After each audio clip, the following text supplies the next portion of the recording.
Hey guys, welcome back to my channel. I'm Satyajit and you're watching Satyajit's artwork. In this video, I'm going to paint an eye of horse using gouache paint.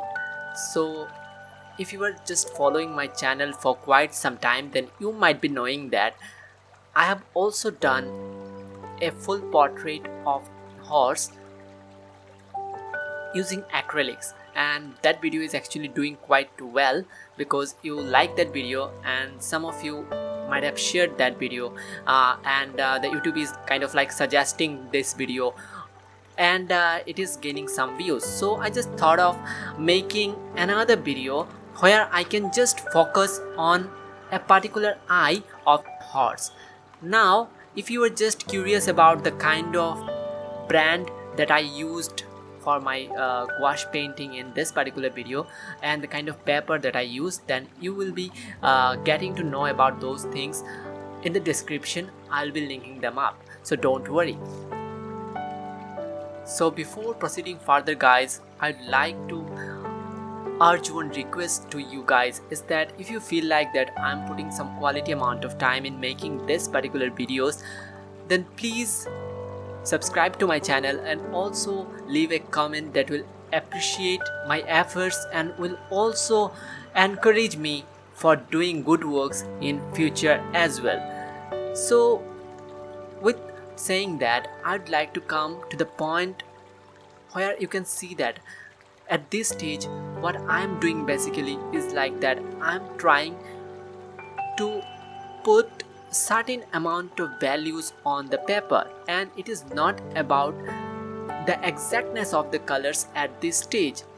It is like quite random, although I am making certain brush marks on a few areas in order to make them look like the reference image that I am following, but the colors and the mark making is not that rigid at this particular stage because I'm not concerned about the minute little details at this very initial stage.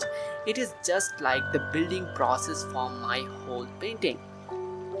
You can see that I'm using a very small brush. I think it is a 000 brush that I'm using right now for making those small marks, but it is not like that I'm just trying to put all those small details at the very initial stage.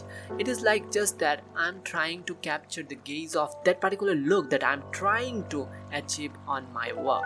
It is very important guys to understand your subject. I say it again and again, because if you just don't understand your subject, that how is the texture, how is the surface and all those things, then you will never be able to capture that likeness, doesn't matter how hard you try.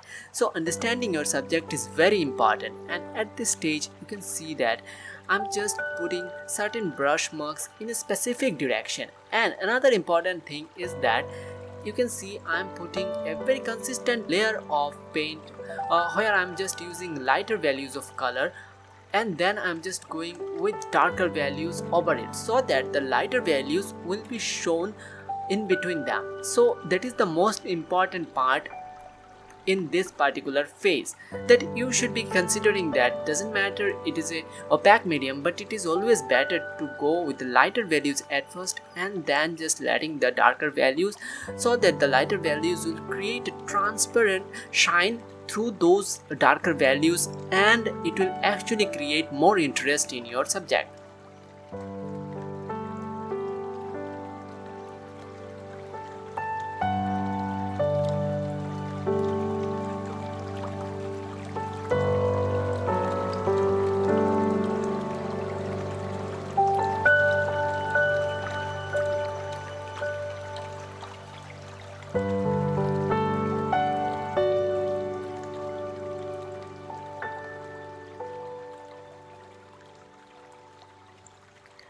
Now at this stage you can see that I'm just working on the right hand side of this particular painting, and here I'm just keeping the things very loose, and in my reference image also this side is a bit autofocused, but I just thought of giving it certain details as well because I didn't wanted to make it look so dramatic.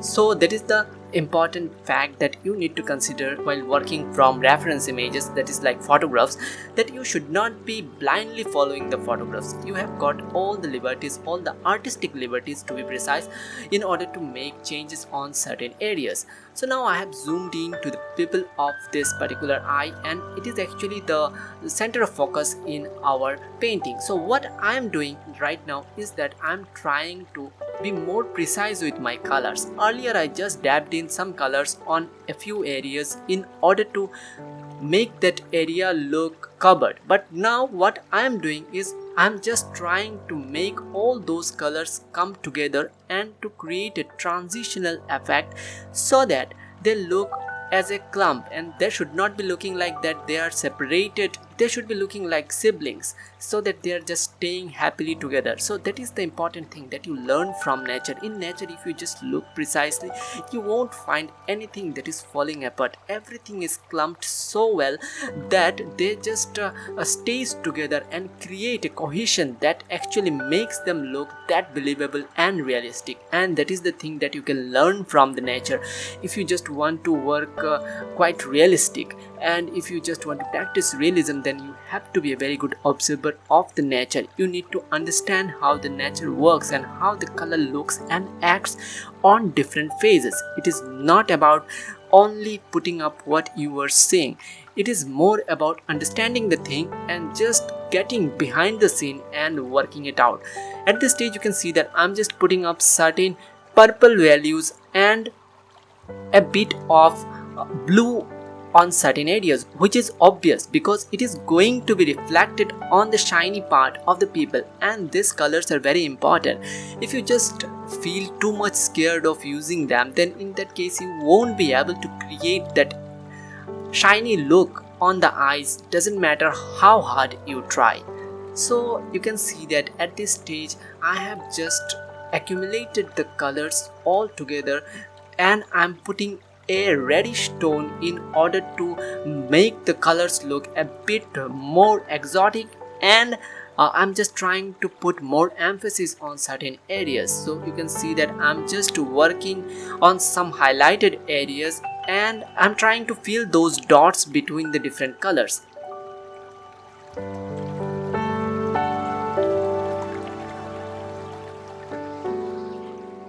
And you can see that I'm just working on the upper side of the eye, and here I'm just trying to create that particular look that I'm trying to capture. You can see that how subtle the variation of the colors are at this stage, and it is those subtle colors which will actually contribute towards a realistic looking eye.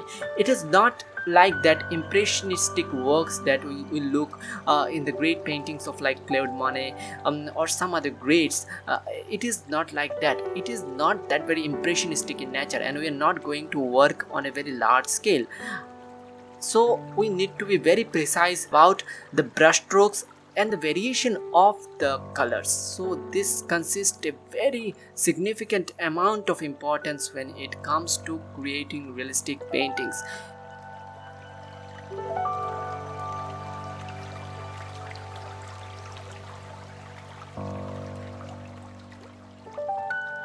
So you can see that, guys, I'm working on the upper eyelid, and you can see I'm just putting a very thin and blended mixture of purple mixed with a bit of reddish tone in order to paint that area.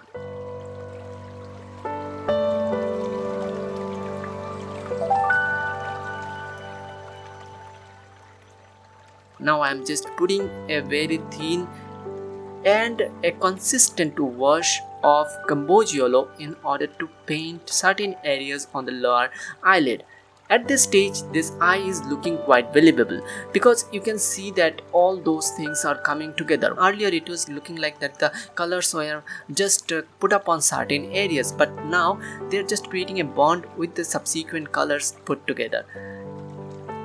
So you can see that I'm just going for some other highlighted areas on certain areas, and all of a sudden you can see that this eye has started to give you the impression of life. So this phase is very important, guys.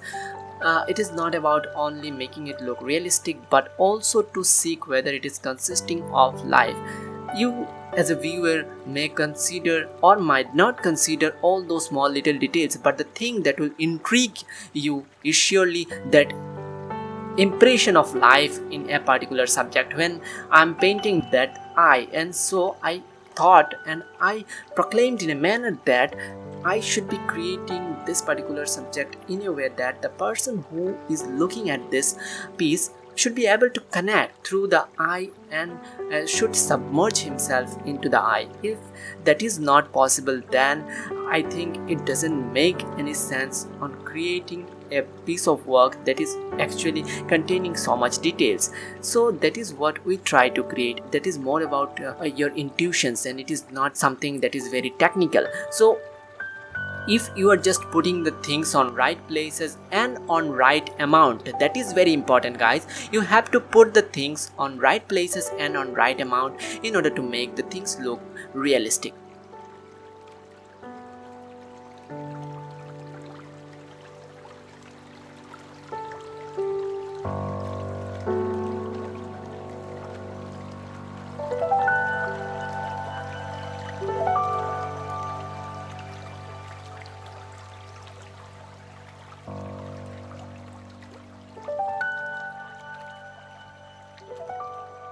Now at this stage I'm just working on the eyelashes, and you can see that I've loaded my brush with certain amount of black colors, and I am just smoothly going over in order to create those eyelashes.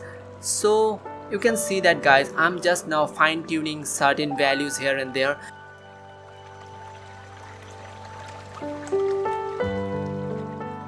And I'm also making some few marks and some eyelashes on the lower eyelid in order to make the things look more realistic and believable. So as a whole, at this stage, this painting has almost come to its end, and you can see that this whole particular piece as a whole is coming to life, and your eyes is getting intrigued to that point where you can believe that it is a lively eye. So here is the finished piece, guys, and you can see it is looking quite realistic. And please let me know what you think of my work, and if there is any suggestions or any feedbacks that you want to share, then please share it on the comment section. See you soon, guys, with my next video. Till then, take care and keep working. Hey guys, thanks a lot for watching. If you want to support my work, then please do like, comment and share my works, and also don't forget to subscribe to my channel and hit the bell icon, which is very important, so that you get notified as soon as I post a new video.